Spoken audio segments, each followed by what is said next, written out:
अस्सलाम वालेकुम dear viewers.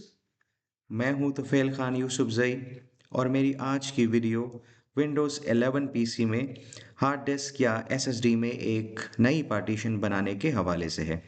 चलिए स्टार्ट लेते हैं। सबसे पहले ये देखते हैं कि आपके कंप्यूटर में जो स्टोरेज डिवाइस है उसकी टाइप क्या है। आई मीन वो हार्ड डिस्क ड्राइव है या सॉलिड स्टेट ड्राइव।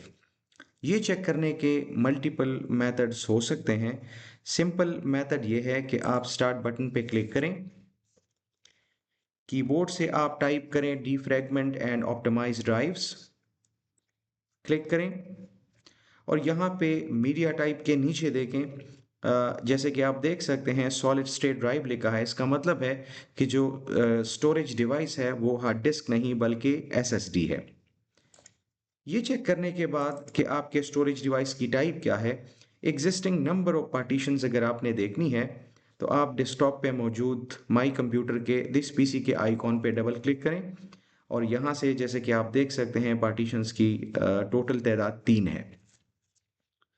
पार्टीशन बनाने से पहले ये ज़रूरी है कि टोटल कितने पार्टीशंस हो सकते हैं और इस बात का ताल्लुक आपके पार्टीशन स्टाइल या पार्टीशन स्कीम के साथ है। पार्टीशन स्टाइल या पार्टीशन स्कीम्स दो तरह की होती हैं, एमबीआर मास्टर बूट रिकॉर्ड और जीपीटी। तो ये देखने के लिए कि आपकी जो पार्टीशन स्टाइल है वो कौन सी है, उसके लिए आप डेस्कटॉप पे मौजूद दिस पीसी पे राइट क्लिक करें, शो मोर ऑप्शंस पे क्लिक करें,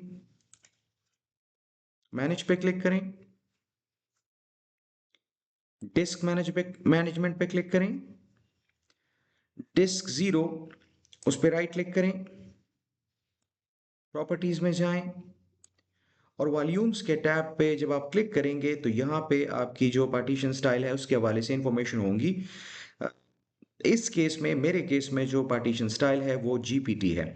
जीपीटी का मतलब ये है कि जो एसएसडी है यहाँ पे इस पीसी में उसमें कुल 128 पार्टीशंस तक जो है वो पॉसिबिलिटी है, मैं 128 पार्टीशंस बना सकता हूँ।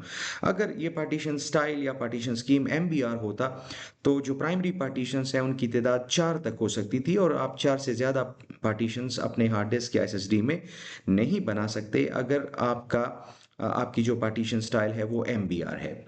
तो यहाँ पे चूंकि जीपीटी है तो हमारे पार्टीशंस की तादाद 128 तक हो सकती है।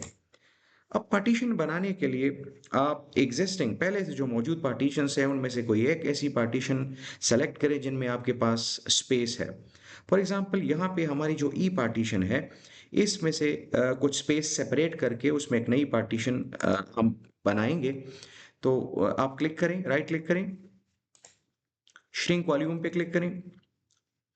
यहाँ पे अगर आप गौर से देखेंगे तो बिफोर श्रिंक जो आपकी एमबी में जो पार्टीशन की टोटल स्पेस है वो यहाँ पे आप देख सकते हैं कि 1,84,193 MB है।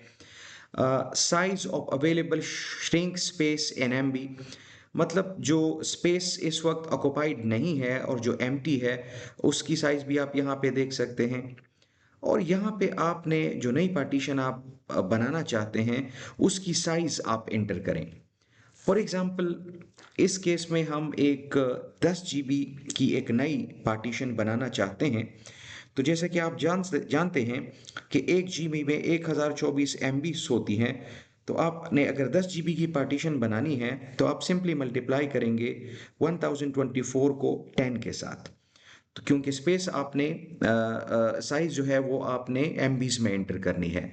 तो यहाँ पे मैं लिखता हूँ 10240। ये 10 GB में इतने एमबीज होते हैं, ठीक है। यहाँ पे यूनिट चूंकि एमबी है इसलिए आपने इसको एमबी में एंटर करना है। स्पेस साइज एंटर करने के बाद आपने श्रिंक पे क्लिक करना है। आप देख सकते हैं 10 GB की अनएलोकेटेड स्पेस जो है वो सेपरेट हो चुकी है। अब इसको पार्टीशन में कन्वर्ट करने के लिए आपने इस पर राइट क्लिक करना है, न्यू सिंपल वॉल्यूम के ऑप्शन को सेलेक्ट करें, नेक्स्ट पे क्लिक करें, नेक्स्ट पे क्लिक करें। यहाँ से कोई भी लेटर अपनी मर्जी का इस नए पार्टीशन को आप असाइन कर सकते हैं। इस केस में विंडोज सजेस्टेड जो लेटर है वो एफ है तो इसको रहने दें। नेक्स्ट पे क्लिक करें। ये जो नई पार्टीशन बन रही है, इसको अगर आप फॉर्मेट करना चाहते हैं, तो उसके लिए आपका जो ऑपरेटिंग सिस्टम है, जो विंडोज़ है, वो एक फाइल सिस्टम यूज़ करता है, NTFS, new technology file system. ठीक है, FAT32 भी यहाँ पे है, फाइल एलोकेशन टेबल 32, लेकिन एनटीएफएस रहने दें। नेक्स्ट पे क्लिक करें। ये सारी समरी है, ठीक है। फिनिश पे अगर आप क्लिक करेंगे तो आप देख सकते हैं कि एक नई पार्टीशन 10 जीबी की वो क्रिएट हो चुकी है। इस पार्टीशन को अगर आपने चेक करना है तो आप दिस पीसी पे क्लिक करें और यहाँ पे आप देखें 10 जीबी की एक नई पार्टीशन क्रिएट हो चुकी है।